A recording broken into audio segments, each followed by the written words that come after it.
मित्रों नमस्कार, स्वागत है आपका हमारे YouTube चैनल एस महावचन में। आज हम बात करते हैं द्रौपदी 5 पतियों के साथ कैसे बनाती थी संबंध। जानकर आप भी हैरान रह जाएंगे। मित्रों यह जानने के लिए वीडियो में अंत तक बने रहिए और अगर आप चैनल पर नए हैं तो चैनल को सब्सक्राइब कर लें और घंटे को दबाकर ऑल पर सिलेक्ट कर लें ताकि ऐसी नोटिफिकेशन आप तक पहुँचती रहे। और वीडियो को छोटा सा लाइक करके नीचे दिए गए कमेंट बॉक्स में अपना सुझाव जरूर लिखें। देरी न करते हुए वीडियो को करते हैं शुरू। द्रौपदी भारत की वह प्रथम महिला है जिनके 5 पति थे या वह 5 पुरुषों के साथ रमण करती थी। लेकिन सबसे बड़ा सवाल यह है कि क्या आज के लोग यह समझते हैं कि द्रौपदी ने विवाह तो सिर्फ अर्जुन से ही किया था, तो क्या उसका रिश्ता सभी के साथ नहीं था। पांडवों को 12 वर्ष का वनवास और 1 वर्ष का अज्ञातवास मिला था।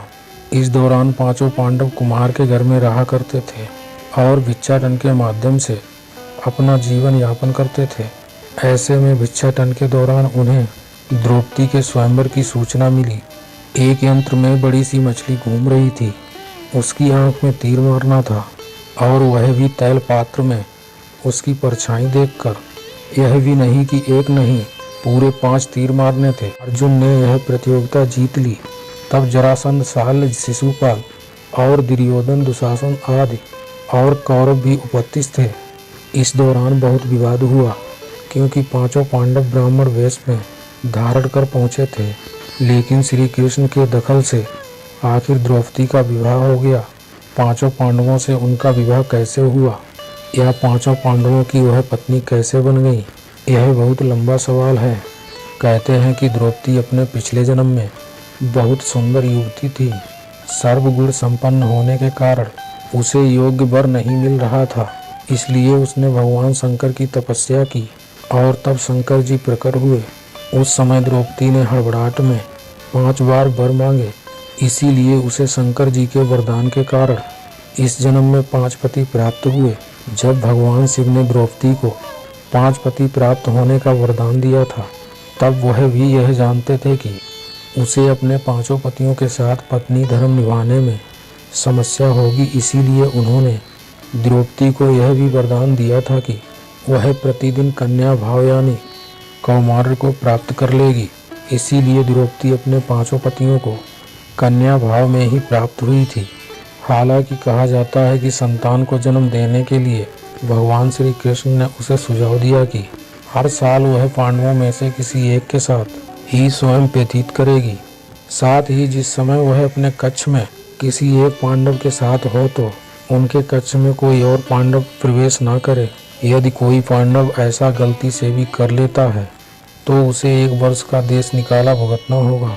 माना जाता है कि द्रौपदी जो 5 पांडवों की पत्नी थी, 1-1 साल के समय अंतराल के लिए हर पांडव के साथ रहती थी। उस समय किसी दूसरे पांडव को द्रौपदी के आवास में घुसने की अनुमति नहीं थी। इस नियम को तोड़ने वाले को 1 साल तक देश से बाहर रहने का दंड था। एक बार यह दंड अर्जुन को भुगतना भी पड़ा था।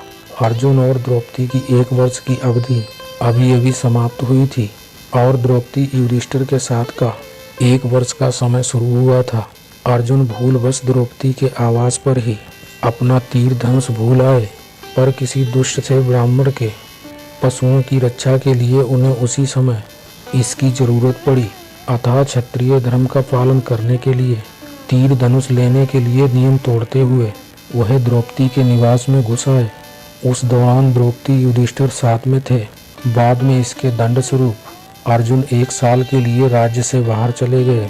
इसी 1 साल के वनवास के दौरान अर्जुन की मुलाकात उलूपी से हुई और वह अर्जुन पर मोहित हो गई। ऐसे में वह उन्हें खींचकर अपने नागलोक में ले गई और उसके अनुरोध करने पर अर्जुन को उससे विवाह करना पड़ा। कहते हैं कि दोनों 1 वर्ष तक साथ रहे। अर्जुन और नाग कन्या उलूपी के मिलने से अर्जुन को एक वीरवार पुत्र मिला जिसका नाम इरावन रखा गया। द्रौपदी के 5 पुत्र थे।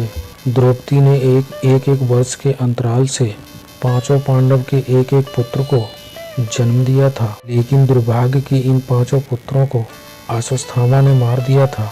एक दिन की बात है, पांडव और ब्राह्मण लोग आश्रम में बैठे थे। उसी समय द्रौपदी और सत्यभामा जी आपस में मिलकर एक जगह बैठी थीं। दोनों ही आपस में बातें करने लगीं। सत्यभामा ने द्रौपदी से पूछा, बहन, तुम्हारे पति पांडव जन तुमसे हमेशा प्रसन्न रहते हैं। मैं देखती हूँ कि वे लोग सदा तुम्हारे बस में रहते हैं। तुम मुझे भी ऐसा कुछ बताओ कि मेरे श्याम सुंदर भी मेरे बस में रहें। तब द्रौपदी बोली, सत्यभामा, ये तुम मुझसे कैसी दुराचारी स्त्रियों के बारे में पूछ रही हो? जब पति को यह मालूम हो तो वह अपनी पत्नी के बस में नहीं हो सकता। तब सत्यभामा ने कहा कि आप बताएं कि आप पांडवों के साथ कैसा आचरण करती हैं। उचित प्रश्न जानकर तब द्रौपदी बोली, सुनो, मैं अहंकार और काम क्रोध को छोड़कर बड़ी ही सावधानी से सब पांडवों की स्त्रियों सहित सेवा करती हूँ। मैं ईर्ष्या से दूर रहती हूँ, मन को काबू रखकर कटु भाषण से दूर रहती हूँ, किसी के समक्ष असभ्यता से खड़ी नहीं होती हूँ, बुरी बातें नहीं करती हूँ और बुरी जगह पर नहीं बैठती हूँ। पति के अभिप्राय को पूर्ण संकेत समझकर अनुसरण करती हूँ। देवता, मनुष्य, सजा धजा या रूपवान कैसा भी पुरुष हो, मेरा मन पांडवों के सिवाय कहीं नहीं जाता। उनके स्नान किए बिना मैं स्नान नहीं करती, उनके बैठे बिना मैं स्वयं नहीं बैठती। जब जब मेरे पति घर में आते हैं, मैं घर साफ रखती हूँ, समय पर भोजन कराती हूँ, सदा साधारण रहती हूँ, घर में गुप्त रूप से अनाज हमेशा रखती हूँ। पति देव के बिना मुझे अकेले रहना पसंद नहीं। साथ ही सास ने जो मुझे धर्म बताए हैं, मैं सभी का पालन करती हूँ, सदा धर्म की शरण में रहती हूँ।